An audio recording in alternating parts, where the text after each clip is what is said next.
Hi guys, and welcome to today's Semrush webinar, where I'm joined by Guillaume. So Guillaume is today's guest, and I hopefully have said the name right. Welcome, Guillaume. How are things where you are? Yeah, thanks. They're quite good. Just well, it's the way the situation is evolving is quite interesting. So yeah, we'll definitely talk about it in the next few minutes. But it's interesting to see how our business is evolving. What about you?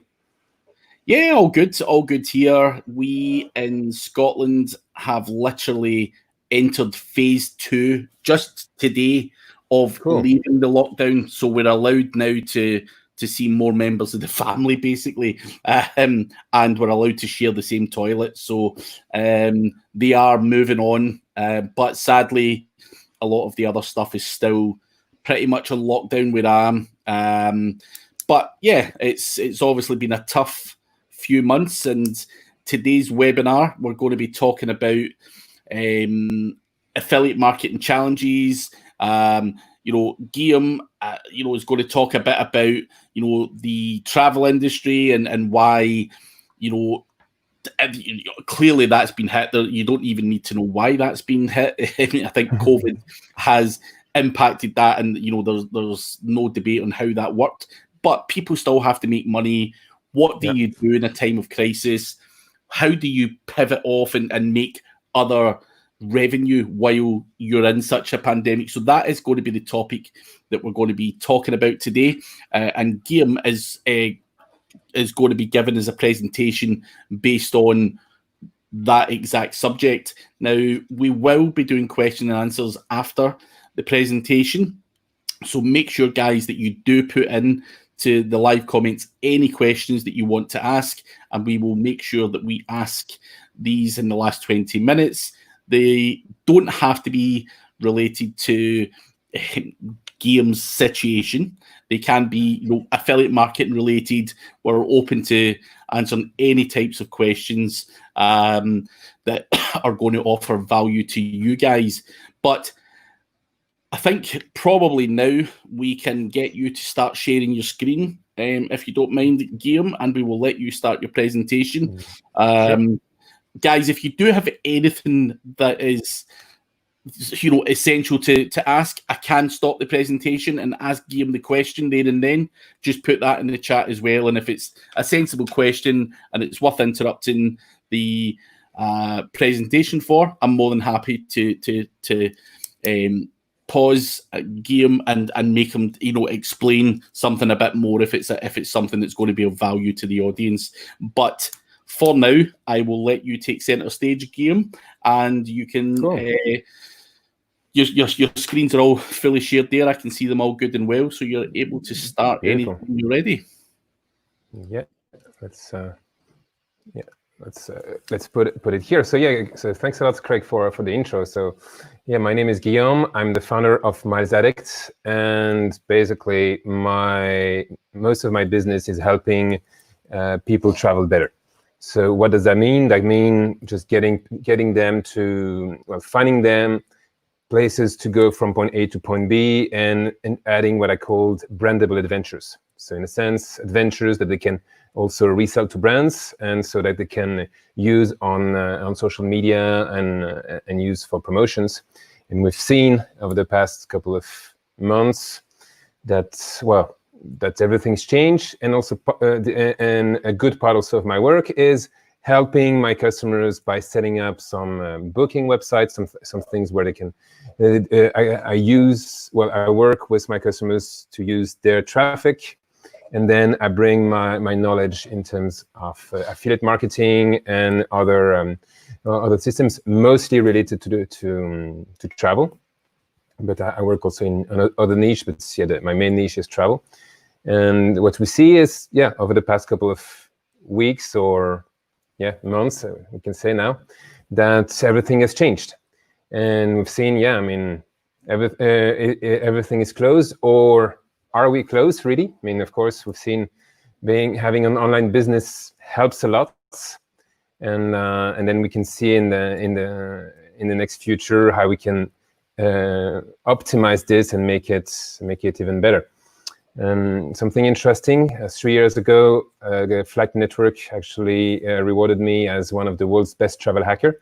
So that's something that was quite interesting in the sense that I always try to find loopholes that is either on getting traffic, on getting on getting any kind of good deals, and also for flights and finding ways to travel as much as possible. Like just before COVID, I went to see some of my customers in Los Angeles.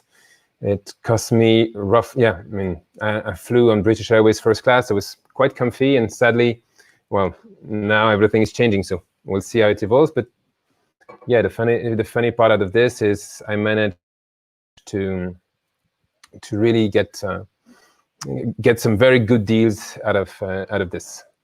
So yeah, I wanted to show today to you guys, as most of you are into online business, affiliate marketing, and feel free to add the comments below just to tell me a bit more on what niche you're working and what you're doing, so I can help also maybe adapt a bit more. And as Craig said, just give some feedback during the presentation. But today, I really want to get you two things. So for those of you who don't have an affiliate business yet, well, you'll see how you can research what your audience wants. So really try to understand what they're ready to buy. And for more advanced people, you'll learn tricks how to pivot in a changing environment. So we've seen that with our environment, everything has changed. I mean, what was true 2 months ago is not true now. What was true 2 days ago might not be valid anymore. Also, it's changing so fast that we need to adapt. And as entrepreneurs, as online entrepreneurs, we really need to find ways to make our offer compelling to our audience. So just to give you an overview of how my niche evolves, and you probably have seen it. So here is a small animation that was done by Eurocontrol. Eurocontrol is the organization that overlooks all air traffic in Europe.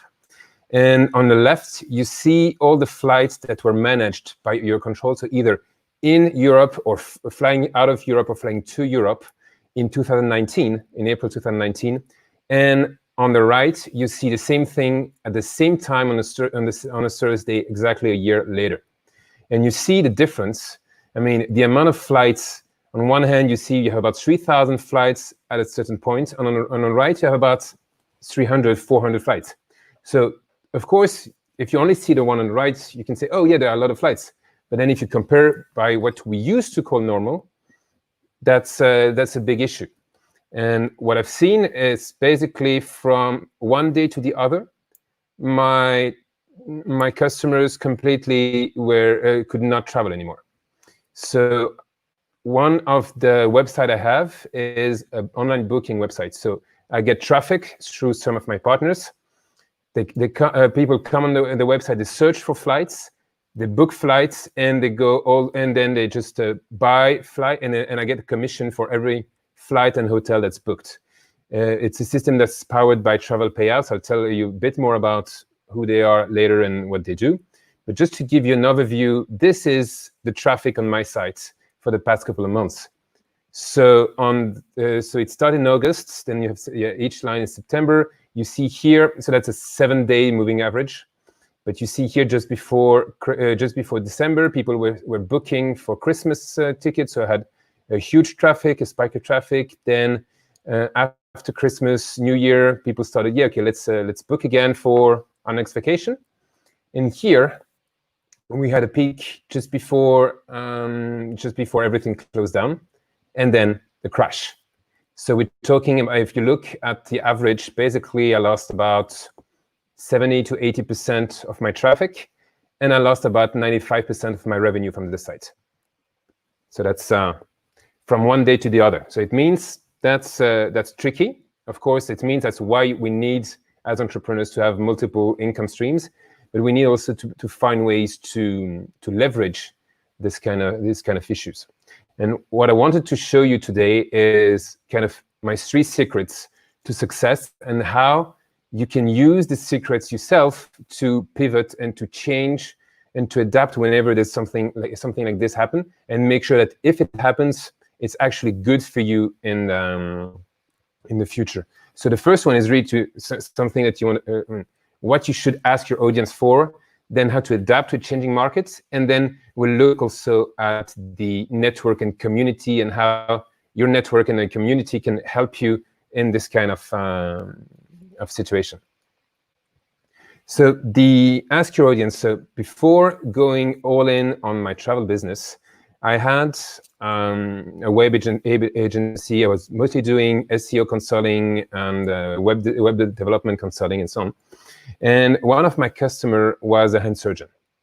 So something interesting is I helped him. He had a website just to explain what he was doing, and in order to get traffic and get interest, and eventually having people to get treated at his clinic. The thing is, in Europe, we have very, very strict rules in terms of ethics and what we can do for doctors, and especially you cannot do any kind of advertising. So I'll tell you a bit. I'll explain you some of the things I've done, and then I stopped in that experiment because, well, for kind of ethics and legal reason, I could not go further. I also already explained that to some friends I have in the US who applied the same method and went all in for this because there they can do it. So this hand surgeon, so when I helped him, we started. He had on his website about 5,000 unique visitors months, and he was explaining what kind of issues you can have when you have tendinitis, when you have some other problems, carpal tunnel syndrome, and other problems that happens often when you're just in front of the computer, or you're playing piano, or you're doing a lot of sports. And this surgeon is working with a lot of very talented either musicians or sports guys. And he realized he wanted to get a bit more get a bit more people, and so that's why he asked me to set him up this new website, reorganize everything. And within 3 months, we went from 5,000 unique visitors a month to 50,000. So basically, optimizing the website, creating some content specifically adapted to what people were looking for. In a span of 3 months, we multiplied by 10 the amount of visitors. But then I tried something very, very interesting, and in a sense, kind of in the gray area. So I had a Facebook pixel on the website, and I used this to retarget with an ad some people who went on a specific page that was talking about a specific problem with the wrist, with the hand. And when people clicked on that link, they arrived on a form where I asked them a few questions. I say, hey, okay, I understand that you have that your arm hurts, but can you tell me a bit more? Okay, who are you? What you're doing? And the big question I asked was, what is the single biggest challenge you're facing right now with your arms problem? And that was quite interesting. It cost me about $20 to have about 100 answers. And what was interesting, two things. First of all, people directly commented on the ad on Facebook, say, hey, my arm hurts, and even Facebook knows about it. I mean, yeah, of course, we know how it is. That's good retargeting. But the other thing which was quite interesting is that then I managed to split the answers in kind of 4 categories. There was like 25% of people said, yes, it hurts when I'm writing or when I'm typing on a computer. Well, we could have thought about it. 25% also just basically they said, yeah, it hurts when I carry heavy stuff. Then there was 25% who said something also very basic. But then the last 25% said something very interesting. And that's something we probably could not have thought before. But 25% of people who answered said, yes, it hurts when I carry my kids. So for those of you who have kids, you'll know how it is. Basically, very often when they're young, they will ask you often and over again, oh, can I go in your arms? Can I go in your arms? And as parents, of course, you will take them in your arms. The thing is, if it hurts, you cannot heal. So then I stopped the experiment at that point. But of course, I could have gotten a bit further on. And here is what I could have done. I could have actually retargeted, again, people who went to that page, maybe targeting them with ads saying, hey, whether you have, for people who have kids, and say, hey, does it hurt when your kids ask you to take them in your hands? Then we have a solution. And what I could have done, of course, not selling them any surgery or whatever, but just basically selling them a baby carrier. So it has nothing to do with the original websites in a sense, but it's just finding a problem and getting a solution to these people. And it's based on a book called Ask by Ryan Levesque. So I have it here. So for those of you who don't know it, it's a method which is very interesting in the sense that instead of just saying, yes, what do you need, or what kind of solution, or what is it that you really need today, and what can I sell you? Instead of asking for what people need, you ask them for the pain, and then you also organize it in a way that to make it very, very easy for people to give you as much information as possible. And by doing this, you can really get to the deep point, to the deep pain. So, as I said before, what is the single biggest challenge you're facing right now? Single, there's only one. The biggest, that's the one that prevents you from sleeping. That's happening right now. We're not talking about 2 months ago when COVID was just something that was just only in China and almost nobody here had heard about. We're talking about today, and then focus also on a specific problem which is roughly on your niche. And so by doing this, you can really get people to talk a lot about what is the pain point. The more they give you information, the better. So the longer the answer, the better. And then you can just reach out to them and say, okay, can you give me more information? And you can really start digging and understanding what are the pain. And of course, then from this point on, just give them solutions. So that's a bit also what I've done with my business when travel crashed. I reached out to some of my customers, understanding what they needed, to really see, okay, what else can I offer them? What else can I sell them? Or what other problems, what other pain can I solve? And what kind of solution can I bring? And today, here is an action plan I wanted to give you guys for today, for this part, for Ask Your Audience. So, well, all of you have a list, whether it's an email list on MailChimp, whether it's just a list of friends on Facebook, on LinkedIn, or whatever social media, or just a list of contacts on your phone. Send them a message today. So when this webinar is over, drop them a message, send them a message, say, hey, ask them, what is the single biggest challenge you're facing right now about so-and-so? And put it to your niche. So put it something wide enough so that they can start getting and offering you some interesting hints about what they need, what their pains are, but niche it enough so that it's still close to something that either you know, or you can get some people, or you can get some contacts who can help you go through this. Then when you start getting some answers, look at all the answers and find patterns. Try to find something that come over and over again, and just basically offer them a solution. Say, hey, okay, we see that maybe like right now we have a lot of people who are still, well, of course, borders are opening up a bit and shops are opening, so it's getting easier. But still, people will probably stay at home for the next couple of weeks or so on, or at least more. So maybe they will need, I don't know, office supplies. They will need a new webcam. I mean, I was talking to a friend yesterday who wanted to buy a webcam. And basically right now in Switzerland, we're looking at a lead time of about a week to get a webcam in any online shop that you have in Switzerland. It's crazy. So that could be one of the pain. So that's something you could add. So one of the question, it could be, okay, what is the thing? So we know that you are right now stuck at home, or it's getting easier. What is the single biggest challenge you're facing right now with home office or with working from home? And then you can really start to niche it down and understand what your audience is looking for.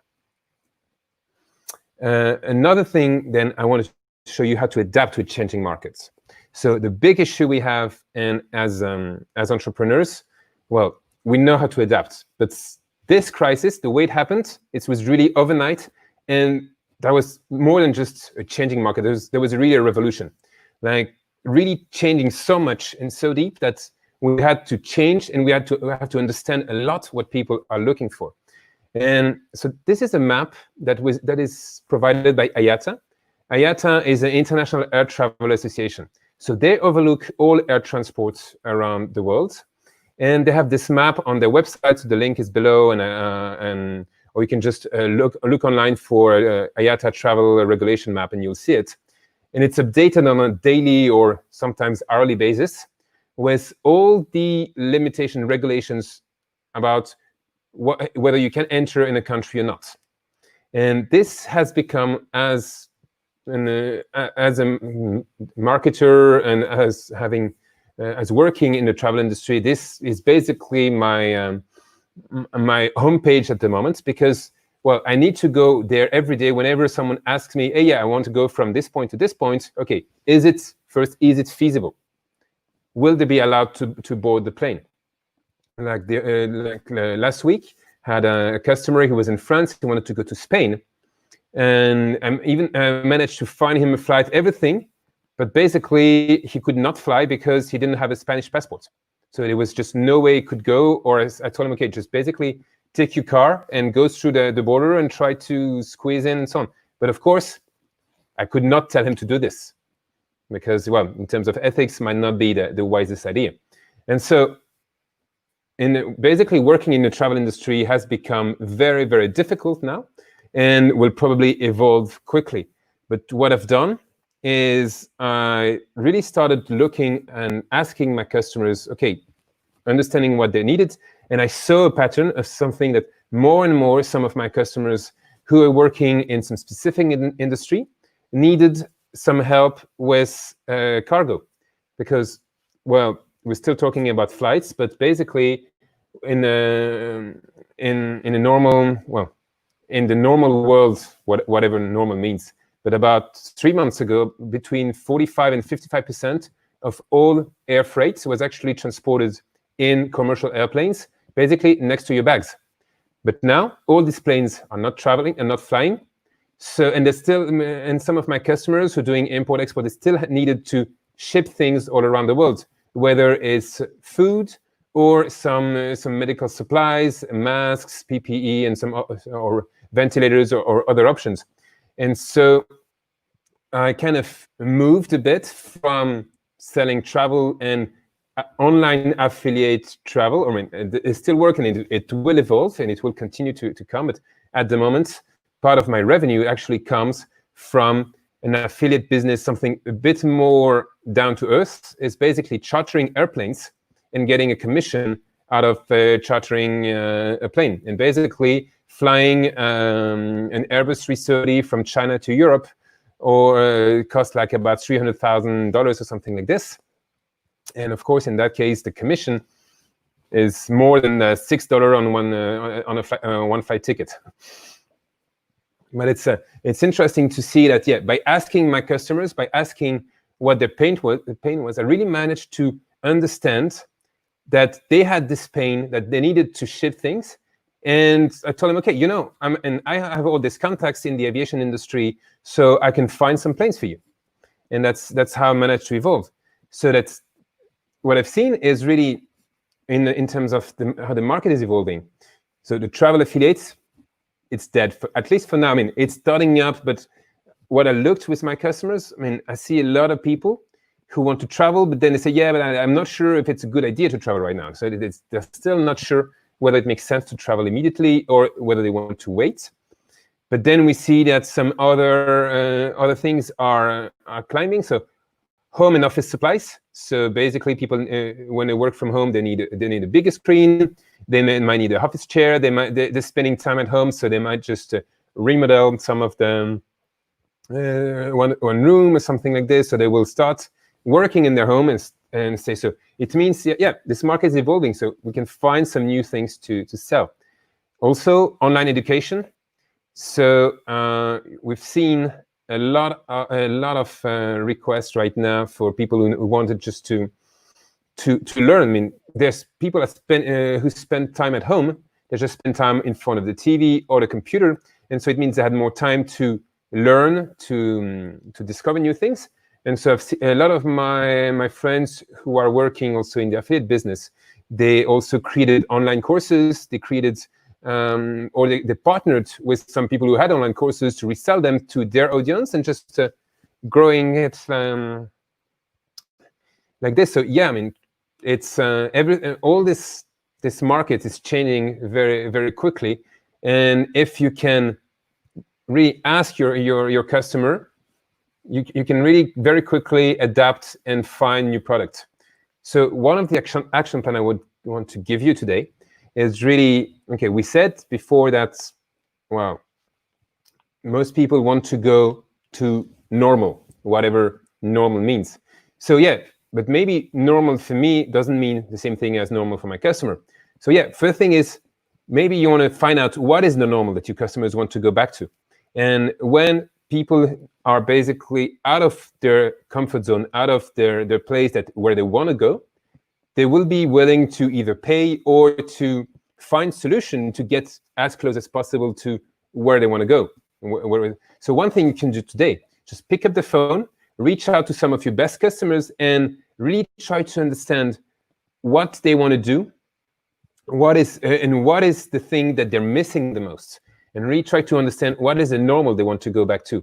Because that's what I've seen, at least with my customers. So many people say, yeah, I want to go back to a normal world, and so on. Yeah, but what is normal? Is normal just being able to go out of your home, or is normal being able to travel the world, or whatever that is? And that's something.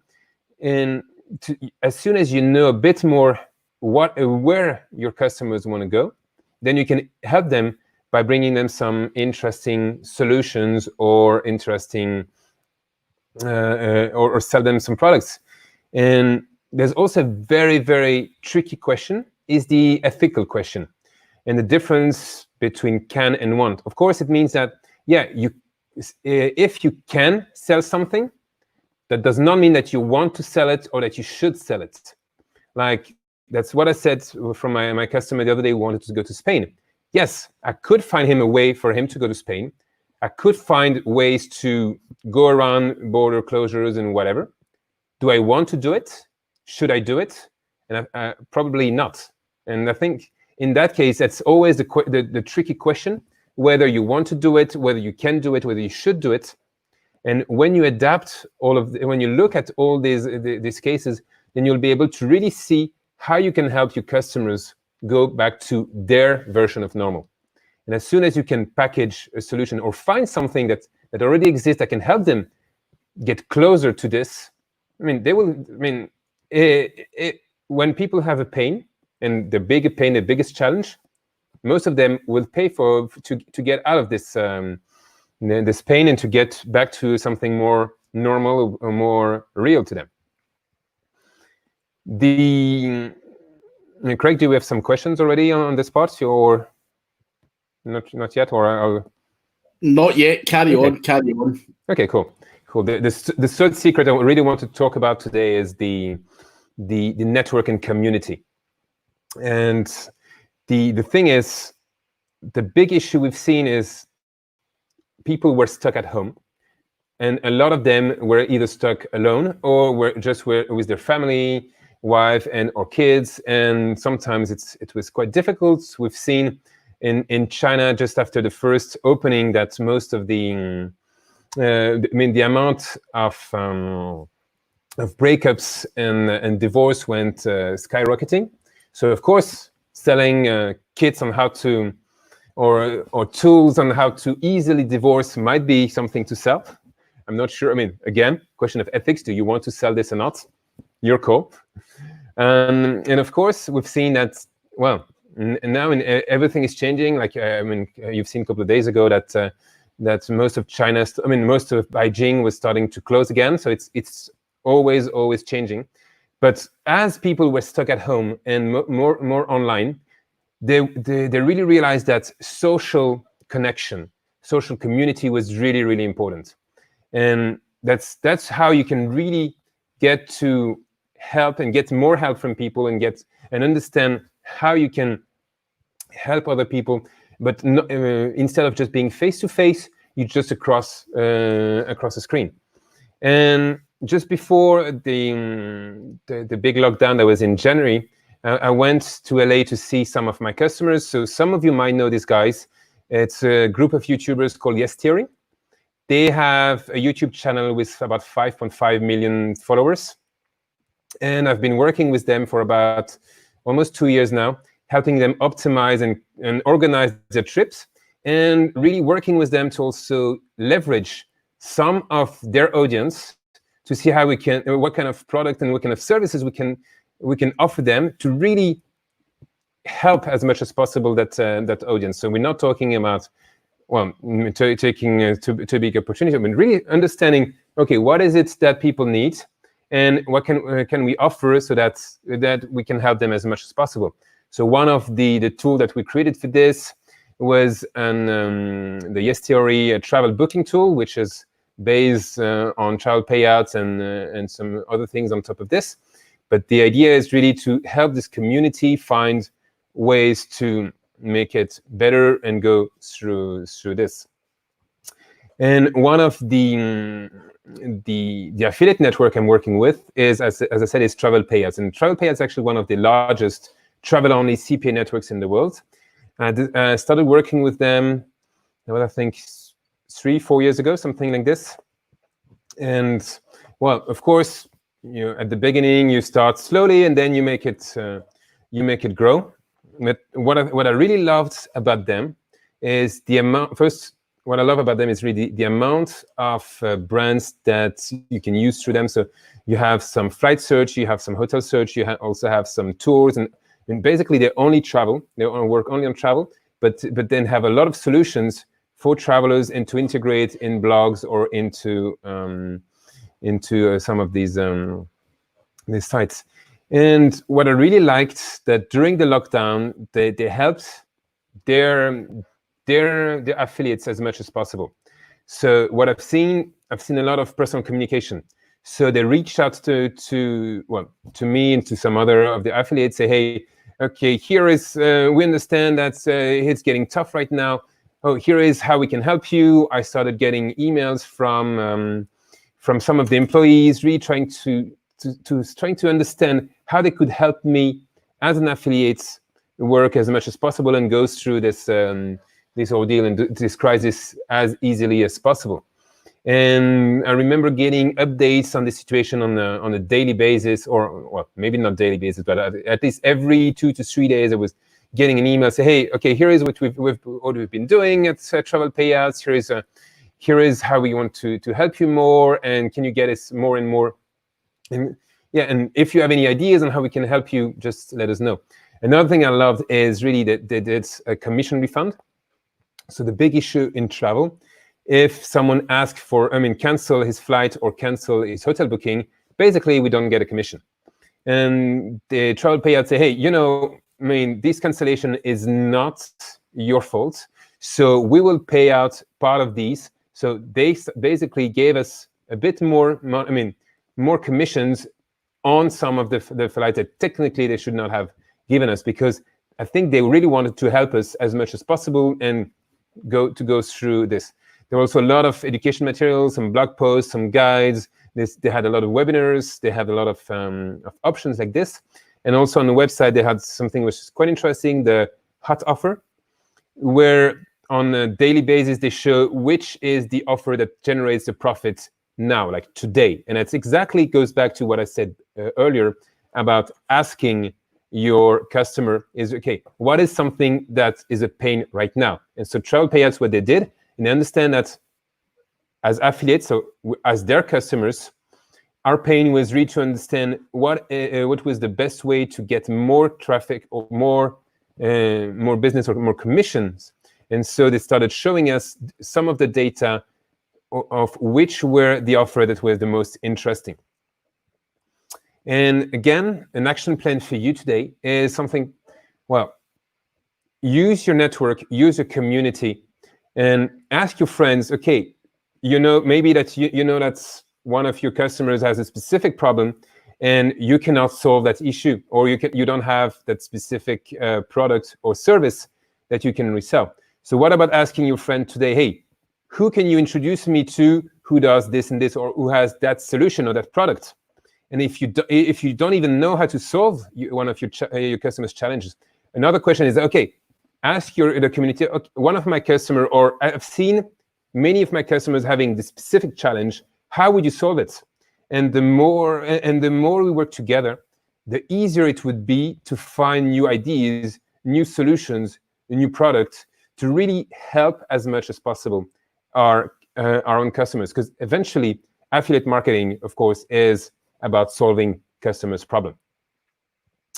Another thing, another part I wanted to show you also is, one of the things is, of course, when you're helping, sometimes it's not easy. Or I mean, getting answers from people, it might not be easy. So one thing you could start with is really by answering 3 questions from your network today. So you go to your you can go to the Semrush forum, or you can go to any of the forums or Facebook group that you're part of, that are part of your community around affiliate marketing. Go see what kind of questions there are and answer 3 of them. Just answer a few questions to bring value to your peers. They will be better to help you solve your problems. And eventually, the way you answer the questions, maybe you can add some kind of information. Say, hey, yes, here is my solution to your questions. By the way, I'm doing one of the product I'm selling or whatever does this, and that, which could solve your customer's problem. And so on one hand, you bring a solution, and also you bring your services. So it means that then you can then some of them might just come back to you and say, yeah, can we partner together to offer this your solution to my audience, or something like this. So really working on cross-selling as much as possible. That's really the key, is really who can you introduce me to who, and how can I solve my customer's challenge if you don't know, and really answers questions that are coming from your network today. So I know there was a lot of information, so I really wanted to give you these 3 things. Here, that's my Instagram. You can go on milesadic.com for more details. And what I'll do is, I think we'll go to the questions right now. But before that, yeah, we can go to the questions, and I will have a small surprise for you at the end also. So stay tuned. Perfect. Thank you very much for an excellent presentation. Guys, we will be taking question and answers now, so put them in the live chat. Anything you want to ask at all, whether it's related to the travel industry or something else, just ask away. We've got someone here who is doing some good stuff in the travel industry, and it would make sense to pick his brains on that. But if it's affiliate marketing related or whatever, I'm pretty sure we can also help. We do look forward to hearing what the surprise is at the end. But for now, I'm just going to crack on with some questions. So you mentioned that your customers have trouble traveling, as many borders are still closed at the moment. Do you have any solutions to make travel easier, especially for people who regularly need visas? Now, I'll tell you, I've got a friend of mine, who he sometimes comes on Semrush, Itamar, and he's going to, I think it's Switzerland, but he's got to stay the night in France, go to Germany, and somehow enter Switzerland that way because of these kind of border restrictions. But what's your kind of advice on that? Yeah, there are a few things interesting on your question. On one hand, the main issue that we have, before COVID, before all borders were closed, there are a lot of people who needed to travel but needed visas depending on where they're going. So your passport and the quality of the quality. I'm not judging anything. It's just in terms of politics, the way your passport is seen by some countries would mean that you will require specific visas to go on from one place to the other. And I've had the issue. So I told you about this customer who was in France and who wanted to go to Spain. He couldn't go with his without a Spanish passport. Or before that, I've had also some customers who needed to go to, when one of my customer he's traveling a lot, but he has a visa from an African country. And wherever he's going, he need a passport, and it's always complicated because, well, he needs to go to get visas, and when his passport is at the embassy, he cannot travel, so it's always a pain. And so what we looked at for him is, I have a partner who specializes in what's called the CIP programs. So that's the citizenship by investment programs. And basically the idea is that some countries will actually thank you if you help them. So one way of helping them is either by investing some money in real estate in the country, or it can be by investing, by just donating money to the country so they can use it to create schools or other things like or roads or whatever. And another option is to create a company, so you create jobs. So basically, as soon as you help the country, some of them will help you back, and some of them will actually give you citizenship. So they will just basically give you a passport. And we're talking about some countries who will give you a passport after about just in 3 to 4 months, and some of this passport can give you access to Schengen, the Schengen area, to some other countries, and so on. I mean, if I'm talking about this customer with an African passport, he's going through the process right now, and basically, as soon as he has his passport, he will even be able to go to Russia without a visa. And with my Swiss passport, I need a visa. I need a visa to go to Russia. So that's something which is quite interesting. So not all passports are equal. And what's interesting is these passports or these options are available for starting from $150,000 US. So depending on what you're doing and the kind of business you do, it can be interesting. So that's something that's quite interesting. But the minimum investment for that would be $150,000 if you were donating money to that country. Is that right? Yeah, exactly. But then another option, I mean, if you're looking at the real estate investments, that's something, well, it means you have to buy an apartment for a moment, for 2, 3, 4 years. And then, but then after 3, 4 years, you can actually resell it, but you keep the passport. So technically at that point, you just need to find people who's ready to lend you the money somehow, and then they know that eventually they'll get the money back somehow. No, it's a good way to do it.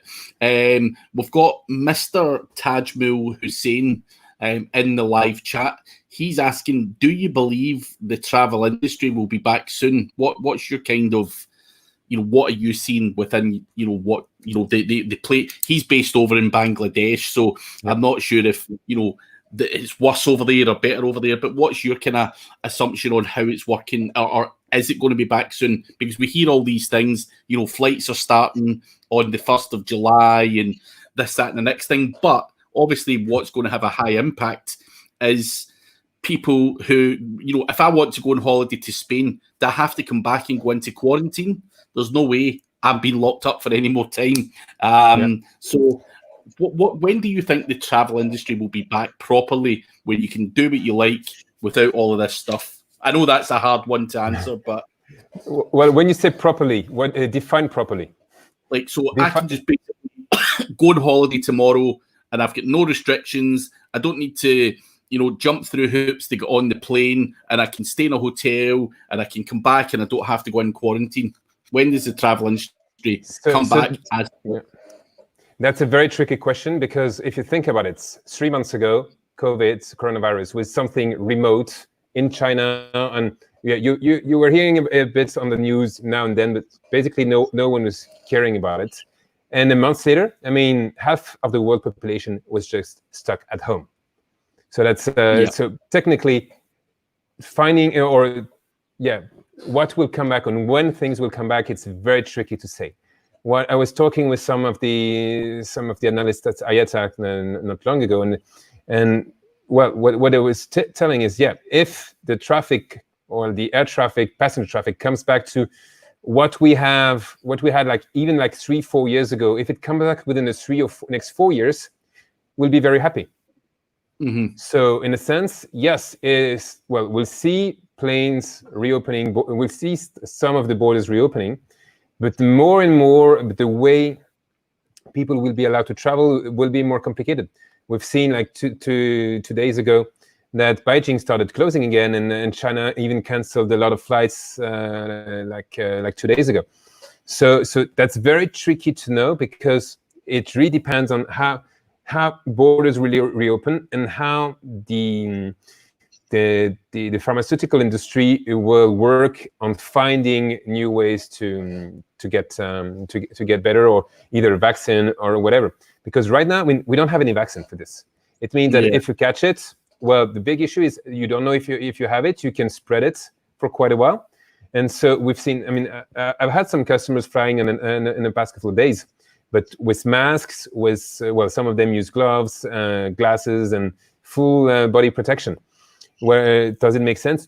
So yes, you can travel to some places. Like today, I mean, from where you can very, very easily travel all around Europe, and then come back. But do you want to do it? That's another question, and that's the big question: is whether you want to do it or not. And yes, some of at least if you look at Europe, they will reopen some of the borders very quickly, but for how long, when, and what's the next step? That's the big question. So, of course, we've seen some of the countries decided, we reopen, but we do a COVID test before you board the plane, and then we retest you when you arrive or whatever. So that might be the solution, and that actually might be our new normal for the next couple of years. So that's the thing.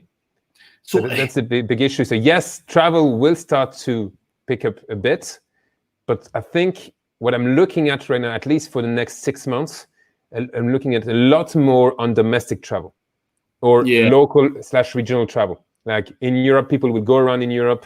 Some countries reopen, some countries will reclose again, depending on what happens. And so that will definitely evolve, but definitely a lot more domestic and regional travel. Yeah, no, it's interesting. We've actually got ER, who's in the live comments as well, saying their perception is that the travel industry is slowly coming back. According to their data, domestic flights are on the rise now, showing a 30% increase comparing to the previous week.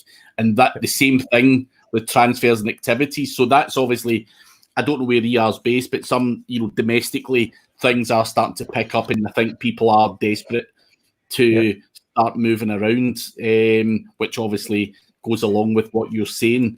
But remember just one thing which is quite interesting is if on an airport you have like 2 flights in one day, and the next day you have 4 flights, that's already a 100% increase.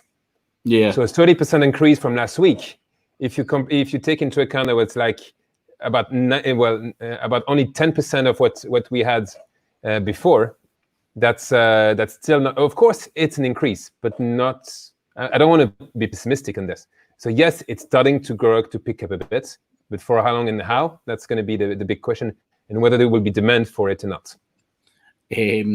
And so we've got another question from Mr. Tajmul Hussein.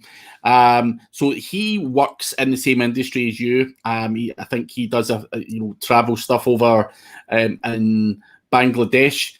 Now he is asking a question relating to SEO. Should he allow his travel partners to be indexed on his website from an SEO point of view, or should he be blocking it? He's unsure what to do. What do you do when you're doing affiliate marketing? Do you block all the content relating to your travel partners and only show your stuff, or what would be the best advice? Well, of course, you want people to come back to your site. So technically, you want to be indexed. You want your site to be indexed as much as possible. And so, an easy way to do this is well, it depends. If you want to have your partner property, or let's say if you have a hotel which is advertised on your website, you might want to. It might be interesting that if someone search for the hotel, that eventually they get back to your website. So if you can make this happen, obviously yes, index their property on your website, and try to kind of fight your partner. Is it a good idea or not? That's a tricky question. So it really depends on who the partner is.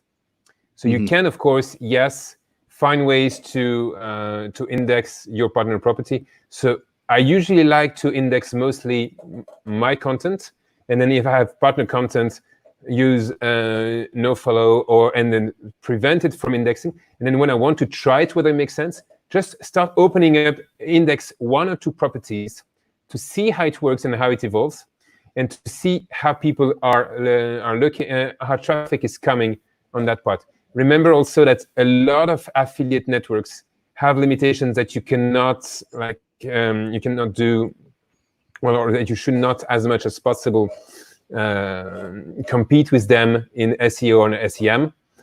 Well, then how you do it and whether you do it or not, it's always is always in the gray area, and we love the gray area. Yeah. But obviously, the idea is, as much as possible, find ways to make it as easy, as straightforward as possible for everyone. Cool, good answer, and hopefully that helps you, Tajmul, and answers the question you had. Next one is, obviously you've spoken about your success as an affiliate marketer in that industry. Yep. What kind of percentage of your traffic comes from paid search against organic? Almost nothing. I mean, of course, I could do the paid search. What I do usually, I do a bit of retargeting to get people back to the website if they haven't booked, or if they started searching and they haven't booked, then I just retarget them. But usually, just to get some fresh eyes, almost nothing, because, well, at least from it depends how you count paid search, because, yeah, as I said, I partner with some people who have a lot of traffic, and then basically we do a commission share. So yes, in a sense, is it paid marketing or not? Yes, no, it depends how you define it. So yeah. So usually when I said, most people who say paid search, it would be mostly advertising on Google, Facebook, or other thing like this, and so really just getting ads like this. Working with influencers, working with people who have traffic. Does it count as paid search or not, or paid traffic? You decide. So if you count it as paid traffic, I'd say about 90% then. Because basically I have some good traffic, but then I leverage some of my clients, some of my contacts that they have. We're talking about a couple of million viewers. Like whenever they post a video on YouTube, it's like 100,000 views within an hour and 1 million views within 24 hours. So yes, and then we just bring them back to some of the sites. So in a sense, yes, is it paid or not? That's more a question of definition. But mostly ads on Facebook and Google, almost nothing at the moment. So just a quick story. I used to have a client who sold hair extensions. Now, his way of selling that was basically to pay a girl on YouTube to wear this hair extension and say, look at these hair extensions, you can buy this here. And literally when she posted it, this guy got like 25 grand a week, honestly, in regular sales from just doing that, paying that girl to do that. So using an influencer is a very smart, and this was like 10 years ago this guy was doing this, or maybe it might not be as long as that, but it's a great influencer marketing can work, whether it's travel, whether it's hair extensions, whether it's, whatever, it works very well. And I think that's something that a lot of people are still not taking full advantage of. So you said you're working with these big guys, that, publish stuff and they're getting 100,000 views in their videos straight away. And, how do you, first of all, I know we can go to YouTube and search for these people, but how do you make them help you? What's your approach like? How do you reach out to them? Do they even answer? How do you get in touch with one of these guys? So usually I use my network. So that's really that's how I did at the beginning. Is if you look at YouTube, Instagram, just Some of them have contact details. Some of them are managers. Of course, they receive thousands of emails a day with offers on how to work with them. But how can you make it so compelling enough that actually your email will be open? Mm-hmm. And of course, there's a tool which I like, which is called Rebump, that track whether your email was open, and if it's not, that it automatically resends, or if people did not answer, it resends some emails over and over again. And after like the fifth or sixth email, most of them will answer just because they're just fed up.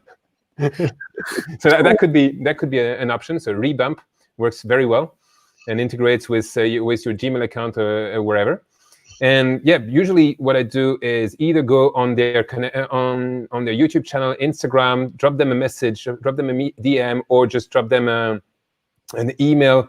Some of them have the email in their channel, or then just reach out to my friends. Hey, I've seen on LinkedIn, or I've seen on that place that you might have a connection to this or that person or whatever. Can you introduce me or whatever? And that's how it starts. But basically, just outreach. Just drop them an email and say, hey, I love what you're doing. I would love to help you do this. Don't ask for anything. Start by giving. Yeah. Start by giving. Start by, like I said before, answer 3 questions on the forum. So same thing with these big guys. Basically, eventually, they're all human. They all have dreams. They all want to do something. Even though we see them on TV or they have these big names or whatever, who cares? I mean, they're all humans, and they all have the same dreams and ideas, and they all want to do something similar out of their life. So basically, live a good life, whatever that means. So and how can you help them as much as possible? Bring some value first, and then ask how you can work together. So these guys are approachable, though, and it is a successful way because, I mean, it's not something I do. I don't reach out to guys, but, that are so-called influencers as such. But I would imagine that these guys must get thousands of messages a day saying the same thing. So I think I think you're right in what you say. You have to give in order to receive, and I think it's how you pitch that to them to make yourself stand out from the crowd. But when you send these things out, is it does it take? Are these guys fairly responsive to it, or is this you might be lucky to find one guy in every 100 that you send an email? What's the kind of conversion like, if you like? So, well, let me tell you. I talked about yes theory. So one thing, I sent them a message that was that was almost 2 years ago, and eventually, I started watching what they were doing and just dropped them a message. I had a contact, and I know that I asked my contact to introduce me, but it took a bit longer. So I just dropped a message to the manager, say, hey, I love what you're doing, and I would love to help you with this, and this. And I know that here, I've watched your videos, I watched a few things, and I understand what is one of your main pain, one of your main challenge, and here is my solution. I did not even ask for anything, just say, hey, here is my solution. Here's what you can do. You can take it or you can leave it. By the way, I help people like you do this, and this. Yeah. Well, he got back to me within 30 minutes with a question, are you in LA? Yeah. Well, no, I'm not in LA, but we can start with FaceTime and take it from there. Yeah. And that's basically start by giving. You see someone has an issue, just drop them or something. Someone did something that that might lead to a problem. You find a problem. You find someone has a challenge. Drop them a solution. They might not need it. In my experience, 1 out of 10 might not even answer, or might just say thanks for the help and thank you, goodbye. Who cares? But maybe they will remember you at some point. Just tell them, okay, I helped you. I'll just send you some feedback maybe later on, or send some more detail later on, and that's it. So I've got one last question, and then we'll go on to your surprise. So you say, now I know this question is going to be, it depends, the answer is going to come out, but for that type of influencer marketing strategy where you reach out to someone with all that, what does a one-off gig like that roughly cost? What are you expected to spend? Is it $500? Is it $5,000? Is it 50 grand? how much does something like one of these guys putting that stuff out to get that kind of traction cost on average? It depends on the volume, but what I usually like to do is I turn my offer so that it is compelling enough, so that instead of basically asking them to promote a product for money, I bring them something that does not cost me anything, and that brings them money on a regular basis. So, like with CS Theory, I helped them with this online booking tool. So they started advertising it, but the thing is, it doesn't cost me that much. That's something I already had done before, and I'm doing with other influencers and other people. But I brought it to some extent. Say, hey, you have an audience who loves traveling, and I have a tool that we can offer them. And whenever they use it, you get a commission, or we get a commission when we share it. Yeah, well, it makes sense. Makes sense to incentivize them that way. It's it depends, but the big issue, if we look at influencer marketing, it really depends on the amount of traffic and who you're looking for. But I know some brands who's spending $100K or $200,000 on one video, on one YouTube video. Ooh, that is a lot of money. I'm just curious to know what type of spend that. So that answers that. But so thank you to the audience for all your questions. Thank you for everyone watching. But what I'm eager to see is what the surprise is. Yeah. So the surprise is, so I talked about this book, which is the Ask Method from Ryan Levesque.